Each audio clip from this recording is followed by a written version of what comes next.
এ সপ্তাহে রাফার পশ্চিমাঞ্চলে যুক্তরাষ্ট্র ও ইসরায়েলের সহায়তায় ত্রাণ বিতরণ শুরু করে গাজার হিউম্যানিটেরিয়ান ফাউন্ডেশন জিএইচএফ।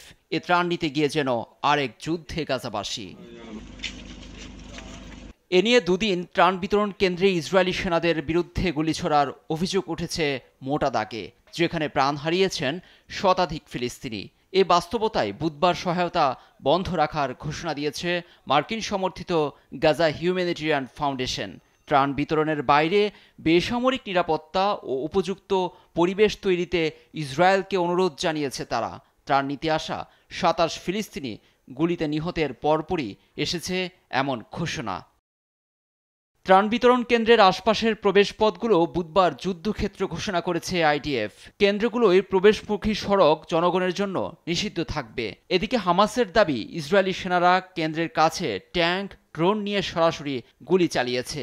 আর তেল আবিব বলছে তারা বিষয়টি পর্যালোচনা করে দেখছে। ত্রাণ কেন্দ্রে হতাহতে ইসরায়েলের পক্ষে সাফাই গিয়ে বিবিসি, আল জাজিরা সহ অন্যান্য গণমাধ্যমকে এ বিষয়ে আরও দায়িত্বশীল ভূমিকা রাখার আহ্বান জানিয়েছে যুক্তরাষ্ট্র।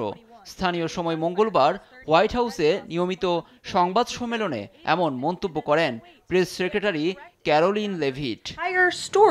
ফিলিস্তিনিদের জন্য গাজাকে নরকে পরিণত করে তুলেছে ইসরায়েল। নতুন উচ্ছেদ নির্দেশে এক সময়ের সমৃদ্ধ খান ইউনিস ছেড়ে আবারও অন্য কোথাও পা বাড়িয়েছে হাজার হাজার মানুষ।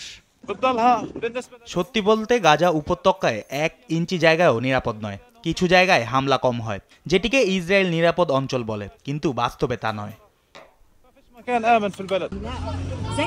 বিড়ালটি অনেক ছোট থেকেই আমাদের সঙ্গে আছে, ওকে ফেলে যেতে পারি না, কিন্তু বিড়ালটিও খাদ্যের অভাবে আছে। পরিবহন না থাকায় দূর দূরান্তে অজানা গন্তব্যে পায়ে বা ঘোড়াতেই রওনা হয়েছে বহু মানুষ। লুৎফর কবির, নিউজ ডেস্ক, দেশ টিভি।